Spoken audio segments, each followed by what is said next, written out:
Romy, thank you so much for taking the time to join us on the podcast today. Yeah, thanks for inviting me. Pleasure. So, with a lot of the guests, when we do the recovery stories and whatnot, I love to take things back to the very beginning. I think that's a very good place to start. So, could you give us a little insight into your life prior to catching COVID, and then maybe walk us through a little bit about when you did come down with COVID and take us from there? Okay, I mean, I'm always saying like I had just a normal life before I got COVID in terms of I was working full time. I I was quite active in terms of like I live in Switzerland, and I mean the mountains are close, so we've been to the mountains loads for skiing, for hiking, and I would go for like runs. So I'm like, I think I wasn't like super into sports. I'm not like a super sporty person, but I think I was like active. I had an active lifestyle and just like a normal social life, like going to museums, going to restaurants, and all these kind of things, meeting friends, traveling loads. Yeah. Would you say you were?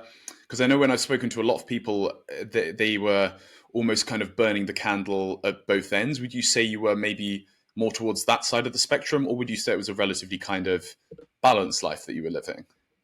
Mm, I thought I was balanced in terms of like, I think like for example, I wouldn't say that I like worked tons in terms of like I think I just worked normal hours. The thing was though that mentally I think there was a lot of stress. Like I think my job and also the situation I was in at this point was actually quite stressful and quite like anxiety provoking in terms of like what's my future look like, where am I going to be employed, and these kind of things, and a lot of pressure. So I work in academia, so I feel there is always like kind of a constant pressure of like how do you perform compared to others, and where's yeah basically what's your next step, like what next career stage are you at, what positions can you employ. So and I was at the stage where I would employ basically for like the next big stage of like group leader or professorship positions, and that was stressful, yeah. Okay, So I think it and was rather this end that was kind of always in the back of my mind. okay, so mentally very stressful. And I think for context for our viewers as well, you're a cognitive neuroscientist, right? So not all that simple when it comes to the mental work that you're going to have to be doing. So your kind of day to day life when it came to that, like the exercise size wasn't so much, but constantly feeling you had like a very kind of mentally active and busy and full life. Yeah, I would say so, but that wasn't like the overwhelming thing. Like I think that was like that's a fun and engaging thing. I think really it was more the environment of academia to be in that is a bit basically that was the stress factor, I would say. Okay. Okay. Yeah, I have. Yeah, I've heard a lot of from people with like PhDs and stuff. They say it's very, a bit almost like with the corporate. Like, there's always the next level to constantly be kind of iterating. I'd love to get back to some of your neuroscience stuff in a bit, and but I would.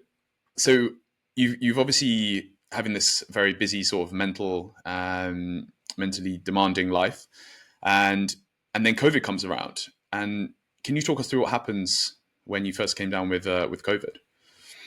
Yeah, so I got it from my partner, and he was like only down a day or something. And then I got it, and it was like, I wouldn't say it was like super mild because I was in bed for like 2 weeks, I would say. But it was already back then, I felt it was kind of this, the thing that actually also reminded me then when I had long COVID, that I would basically feel quite okay for a while. Like, so I was working in bed. So that was also like the error I was doing. Or the mistake. I was working in bed because like I felt physically just a bit exhausted, but mentally I was like, obviously I can work. But then at a certain point, like I would get like a super like warm head, and then I would stop and do breaks and would suddenly feel really exhausted already. So already back then, it almost felt like I directly went into long COVID or something. Um, and I had quite a lot of dizziness as well. Like I remember like getting up, like my whole like yeah system was a bit confused, and I wasn't quite used to that when I was down with like viruses before. I think that my body was not reacting in that way. But I think compared to like a bad flu I had, I wasn't like that ill. Like I had only like a bit of heightened temperature, but I wasn't like super feverish. Um, but it was, yeah, something though was different, and it was like quite stretched. I felt like 2 weeks in bed. I mean, I think I didn't had that before, probably like for such a long period of time. And then I started like slowly like walking again, like getting up, doing things. And then it only like really gradually improved over the next 6 weeks, but super slow. And I already there, I had these feelings where there were periods when I felt fine, and I would do stuff and use this time. And then suddenly there is like kind of this feeling, okay, something is not right. I have to sit down or lie down. Um, yeah. Okay, so this was kind of almost like a kind of graduated improvement over those sort of 6 weeks, but you had these kind of underlying symptoms, and it's interesting you say about this kind of mildness, or it wasn't crazy, no hospitalization or something like that, but it's very interesting because a lot of the long COVID cases actually come from relatively mild infections, right? It's not necessarily only from the sort of hospitalized cases where you then have some kind of like organ damage or whatever it is. But in many cases, it is kind of from this more milder cases. So then over those progressively over those next 6 weeks, you kind of improved. And then did you have some kind of sort of crash, or did you progressively get worse into what became long COVID? Yeah, no. So after the 6 weeks, I was like, it's so weird. Like I'm still not 100%. I wouldn't dare to do sport at this point. Like I wasn't at this stage. But I was like, well, this conference is coming up, and I should go. I told everyone I'm going. And my hotel is quite next to the venue, so I can also do breaks in between. So I thought it was a good idea of flying. And I went there and immediately felt okay. Even like, I mean, I went one day to the conference, or not even, like even just like the evening of the conference where there's like kind of welcome thing. I was like, fuck, okay, no, that doesn't feel good at all. Like my symptoms are coming first of all back. Like I started coughing again. Um, and I also had like this insane dizziness that just went like that, like really, it went like to a point where like I kind of tried to push through, which obviously was also a mistake. Like I was like, why am I feeling so dizzy? Like, is it like that I didn't drink enough or anything, or should I eat? But I just pushed through, and it got worse and worse. And then I would lay down and like rest, and then obviously it would go back again. And I was like, I'm fine again. Um, but I noticed that this probably wasn't a good idea. And then I think I flew back after 2 days. But even, I mean, the whole flight back was always also exhausting and everything. And then I was back at home. And then basically I completely crashed. Like I couldn't, like, just had dizziness all the time, couldn't really get up, was super exhausted. And because I was so confused, I also started Googling, and like I was noticing that I think I have this POTS. And then I read about like POTS like separately from like chronic fatigue, and was like, okay, exercise helps. And then I started doing exercise, which obviously was complete mistake. And then I just kept crashing to a point where, yeah, I couldn't like really provide for myself anymore, in terms of I couldn't go like grocery shopping, or even cooking was too exhausting. And I could barely talk. Like even like talking was super exhausting. Like I was whispering.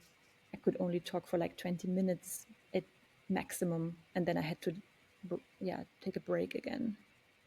So you were having all of these kind of malaise type symptoms, unbelievable kind of fatigue, POTS, whenever. So for those watching who don't necessarily know that, like maybe you could explain a little bit about how that POTS feels, or like how it felt for you when you were kind of, yeah, how when you were standing up and getting up rather quickly. It's actually really like I find it so fascinating how difficult it is to go back into this kind of mindset, how I felt, because like I feel cognitively talking about it, obviously it was so bad, but I felt already like now there's some kind of a dissociation happening of my current me, uh, Yes. that is healthy again. And like imagining how I felt is so difficult almost. But I obviously remember, like I have memories of it, but like it's really difficult to really think how bad it was, like how bad it must have been. But so that is a little prologue. Um, but I guess, I mean, you get up, and I had a lot of brain fog getting up. Like I felt there was like dizziness and like really brain fog, not clear at all. And yeah, I just noticed I'm super exhausted. I'm like breathing heavily, and that my heart was beating like crazy. Yeah. So I It's guess, like a constant acceleration, almost like these palpitations. yeah, And it's interesting you say about this. Yeah, it's hard to put yourself back into that state and reflect kind of objectively on how you were feeling. I spoke about this beforehand, where you asked me like what percentage are you, and I said kind of like 80, I think percent, 80, 90%, and then I I reflect on how, a couple of years ago I was also asked that question, and I kind of thought, oh yeah, maybe probably about 80%. But I think it's because, and then I look back on that now and I'm like, yeah, of course I wasn't, but it was just because at that point when I was like reflecting on how I was before and how I couldn't, walk 500 meters, mm, it's very hard to kind of have that, yeah, have that objective association because you feel so kind of detached from that past experience and your present reality. yeah. And so in terms of your so then maybe you could walk us through what happened next. So obviously you had these horrendous symptoms. How long does that kind of last and go on for, and how do you start to try and find a solution to this? I know you mentioned that you were googling things and looking online. Did you go to the doctors? What kind of therapies did you try? What did you do to try and find a way out of this?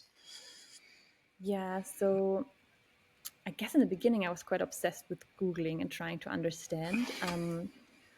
And but even though like I wasn't, I mean, like I only had like brief windows where I could actually Google because I was so exhausted and I couldn't really look onto screens. So I had like, I don't know, really short windows looking and Googling and checking.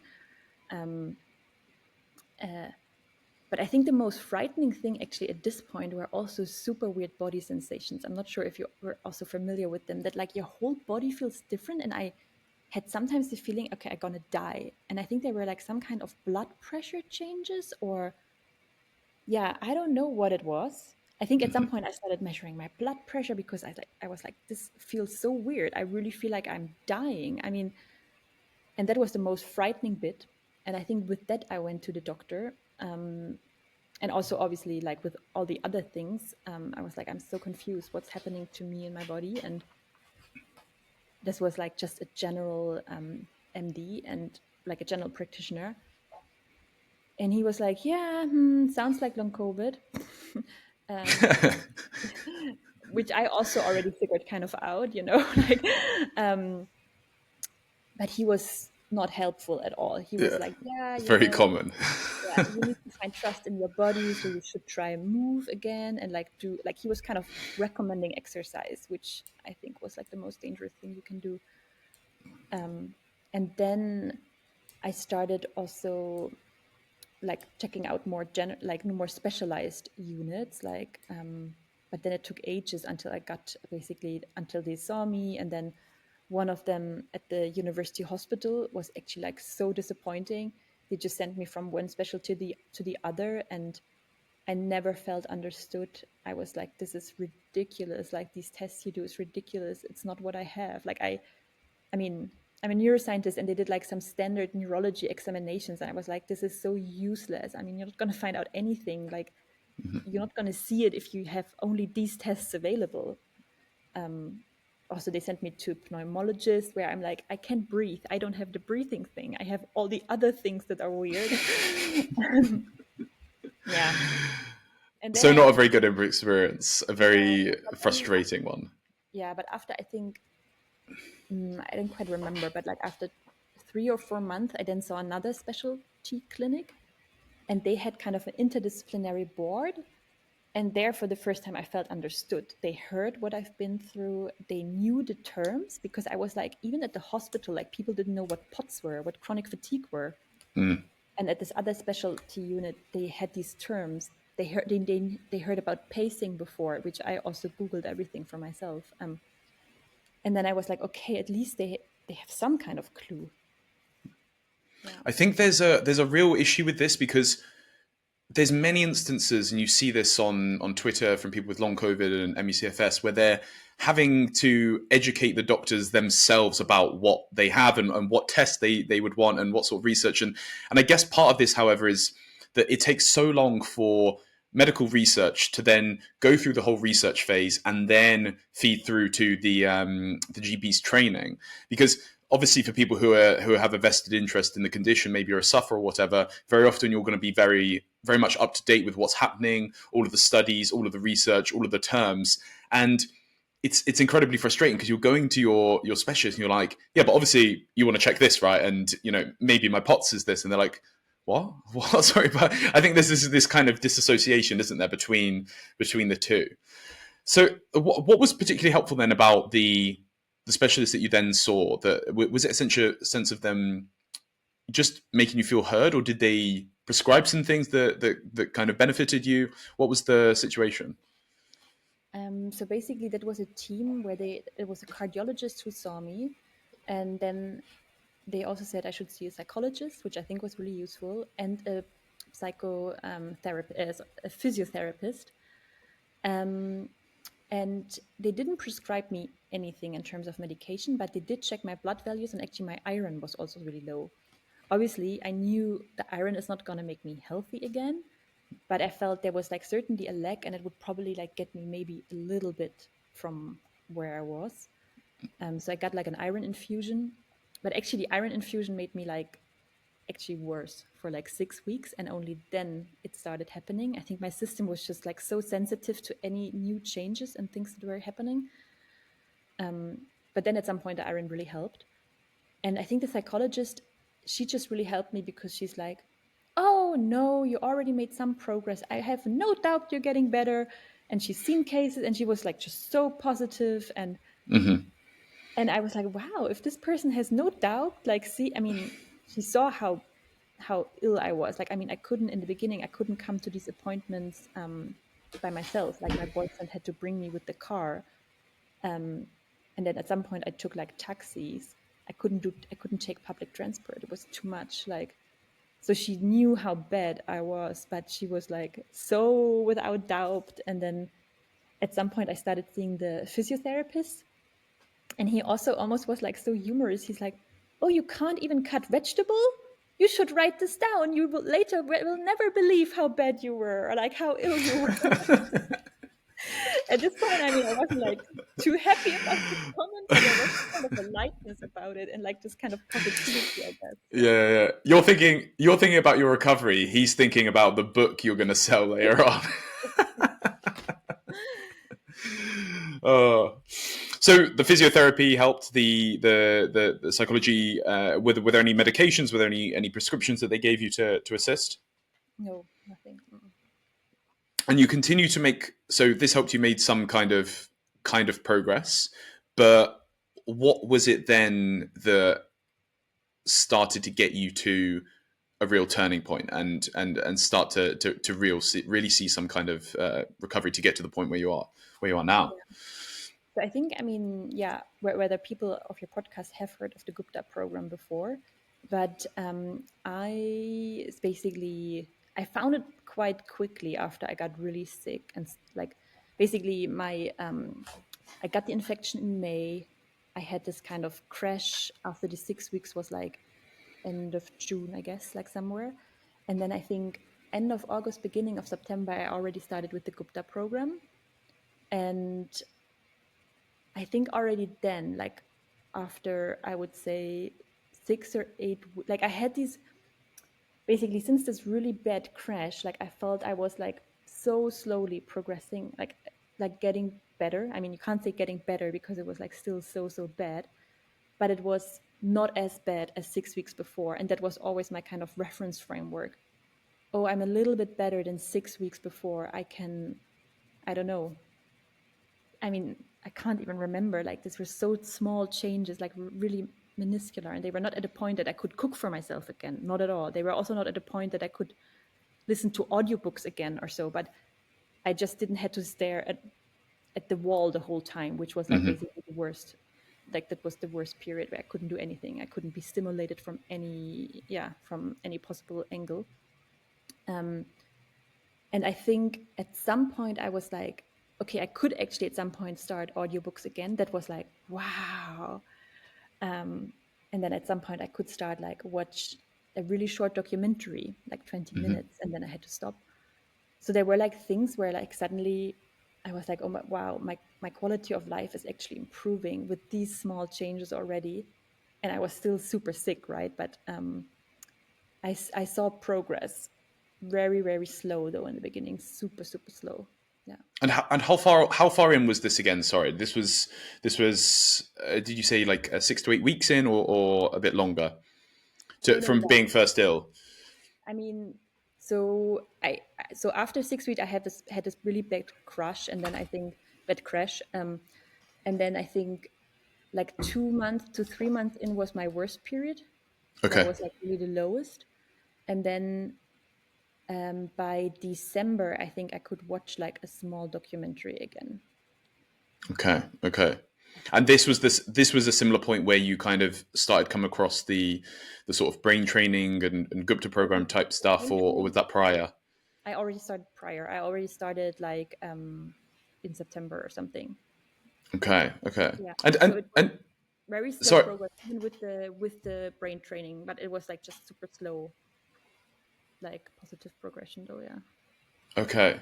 So in terms of what, like how you came across that, and also like how you, like obviously you're a neuroscientist, and you like you said you came across it, and how did you kind of think about it in terms of like how that's going to function and how that's going to affect the kind of the situation that you're in? Because I know initially, like certainly with me, like when I came across these kind of, the pain reprocessing and these kind of approaches, I'm kind of skeptical, and I know lots of people are, and I don't think I think many people have the cases where it doesn't work. What was it for you then that kind of made sense, if that makes sense? And then what did you do in terms of logistically on a practical level to try and implement that into your everyday life to try and ease some of those symptoms?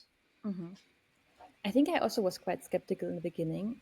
Even, I mean, I'm a cognitive neuroscientist, and you kind of encounter so many like people who talk about the brain and like brain retraining and these kind of things, and it's like kind of all like a bit humbug.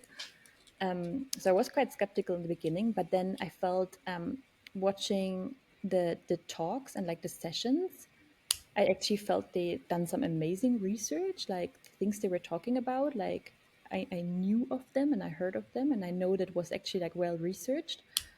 And I felt just the way how Ashok was explaining the condition in terms of like also his personal experience, and I just completely recognized myself in all of that. Like he was talking about these fluster points, and I knew exactly what he meant. Like I had those as well, and that were basically my moments when I knew I had to stop doing stuff and pace. And I just felt for the first time like really, really comprehended in my situation, like in my condition. Like I felt somebody actually went through that, and he knew exactly what he was talking about. So, and in terms of the hypothesis, it made a lot of sense when I was thinking how my nervous system was before, and that it was already kind of in this very nervous, anxious state, and then this condition hit, and yeah, probably due to predispositions and what what do I know, but like there was like this mixture of things that came together that basically enabled long COVID for me, and I think for me also these recovery stories were just so amazing because people were exactly what you said, like people were saying they felt exactly as bad as I did and they were as low as I was. Because also before that, even if I read online, like I never found people who were as low as I was. I felt like I'm the person who crashed the lowest, like I'm at the lowest point of survival. And then I was seeing, okay, other people went also to these extremes where they couldn't, I mean, I couldn't go outside. I couldn't go to a river because it was too loud. I was like too like noise sensitive and these kind of things. So I guess these things really convinced me to also just give it a try. And I noticed quite quickly how actually, and I also realized that I'm obsessed with the condition. The only thing I did all day long was like thinking, how do I get better and like just being a victim of the situation, like being like, oh my God, this is horrible. I don't want to even, like, sleep was the only relief from this horrible condition in a way. And then I felt, okay, actually also just stopping these thoughts and like making capacity for other things in life is already such a huge gain in mental well-being, or sorry, emotional well-being. And I knew I had to do that because otherwise it would drive me crazy. And these stops were really like, I mean, it's very like cognitive behavioral therapy almost. So like you just stop yourself almost when you see like your thoughts go into the wrong directions, basically. So, And it so yeah, was talk that continue. on a practical kind of level. Then, like if you, so obviously you're in this kind of experience where you have tons of symptoms all day long. What is the kind of from your, yeah, like what would be the what's the like practical, like minute by minute or day by day things that you were doing to try and address those symptoms and trying to kind of keep everything settled down and enter a more kind of rest and digest state? Yeah, so I think, I mean, I did very much like what they recommend in terms of like at least twice a day meditate 20 minutes. Then you do like 5 rounds of retraining each day, and then you stop each thought you have. And then in the beginning, obviously, my whole day was just stopping. I mean, I stopped probably in the beginning, like, I don't know, 50 times or something.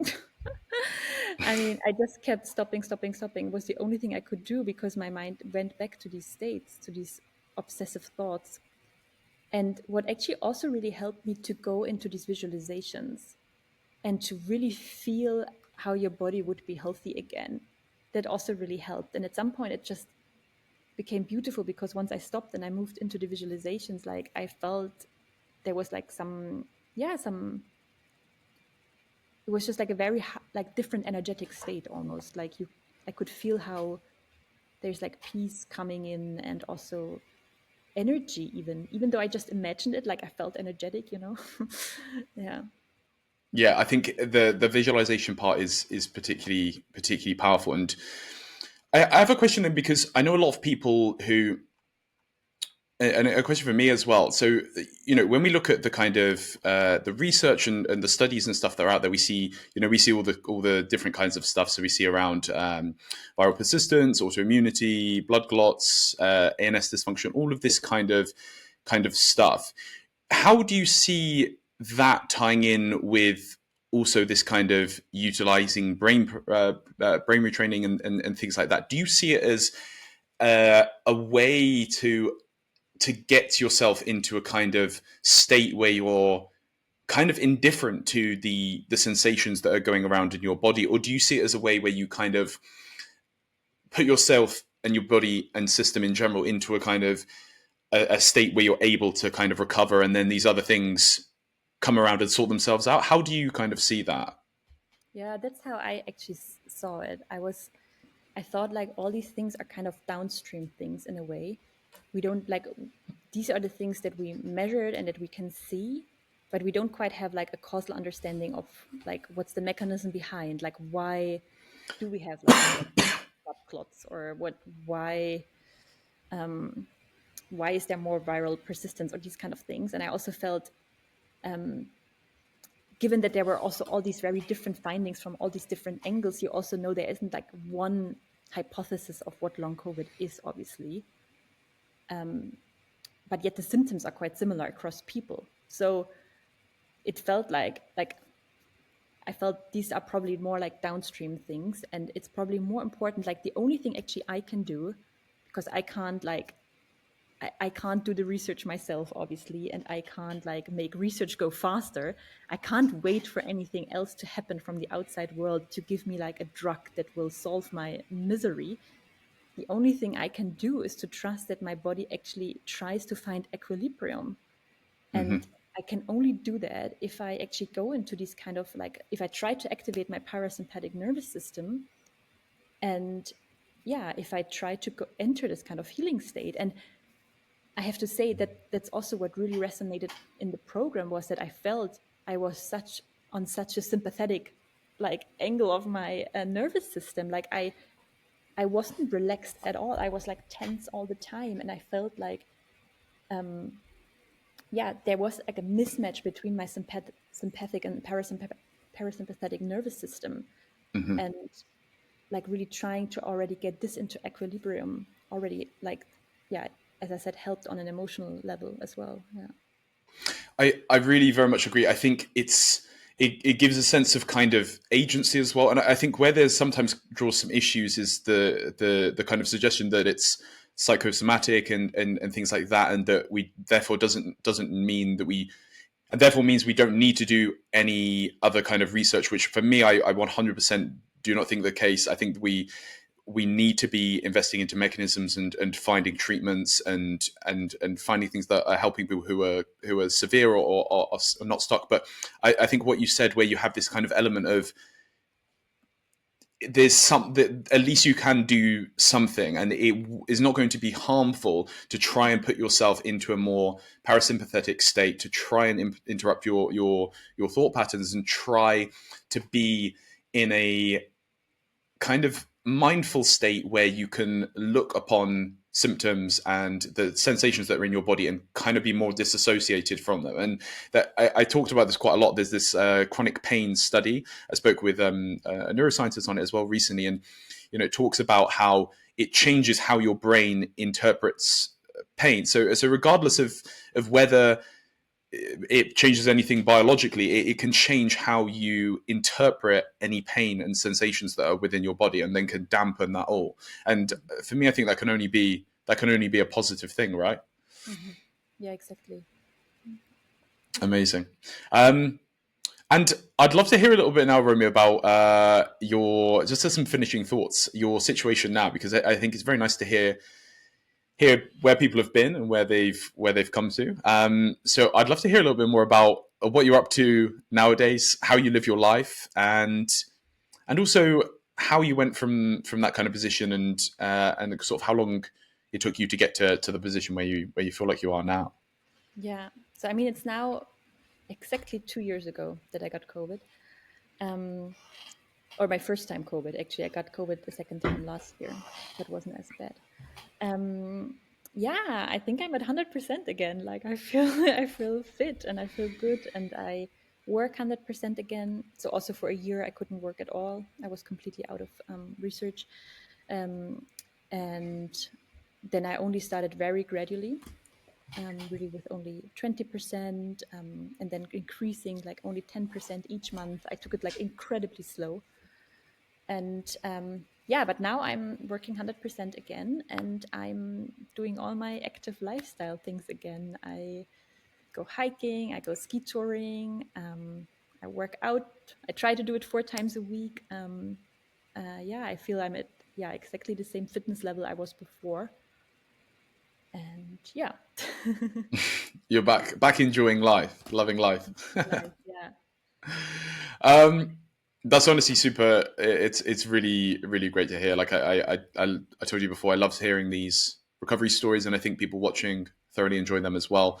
And hearing both sides, I think it's so important that we share the latest research and stuff that's going on, but having that combination when we also hear and have a little bit of hope sprinkled in there as well, because it's so important. And I think, like you mentioned, it massively helps when you can see people who have been in a position that you have been, and at least there's the possibility potentially that there's another side to it, in the future. I think that's very important.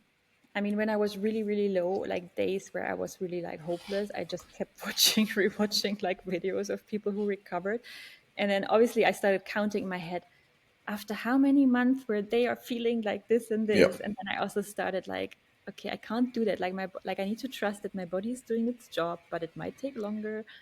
Um, yeah, trying to not compare myself to like obviously the path other people took, um, but just being then super gentle with my body. And yeah, actually, also what helped me a lot was also stoicism, I have to say. I listened to Okay. podcasts and on stoicism, and just imagine that other people would still have traded places with me. Other people would have are in much, much worse positions, and yeah, due to various different reasons, right? Either like health related reasons, or even like yeah, environment and economic reasons, that they would still trade places with me because it still feels like a safer and better life than what they have. And just entering like these kind of moments of gratefulness about the life I have, and like seeing, not always seeing like me as a victim, but me just trying to be objective about where I'm at, and like being grateful for other things that I have, that I, yeah, that there was even something like sick leave, and that I would be paid for, like that I'm still being paid even though I'm like on sick leave, and these kind of things. Yeah. I think that's very useful with that the frame of reference, because I mean there'll be people who are suffering your symptoms with long COVID but live in Mm. Africa, for example, or live in a war torn zone as well. So I think having that shift in perspective is does allow you to generate and cultivate some kind of thankfulness and gratefulness despite the present reality of your situation, no matter how severe that may be. Yeah. Um, Oh, sorry. It just, no, go another on. thing I always had was like also thinking, you know, if I would die tomorrow, this would be like my last day on earth. Like, how do I want to spend it? Do I want to be in pity about like the situation I am in, or can I just enjoy, you know, even though maybe I'm not like super active yet, but I mean, I can see the sun, I can smell flowers. Like, I mean, very like going into this kind of mindfulness state and being just super slow and grateful about all the things that are actually on earth in a way. I mean, it's, but it sometimes really, really helped me to think about like, if I look back tomorrow, like this was my last day, like how would I want it to be in a way? I I found that with sorry, I had a someone just called me. I had that with.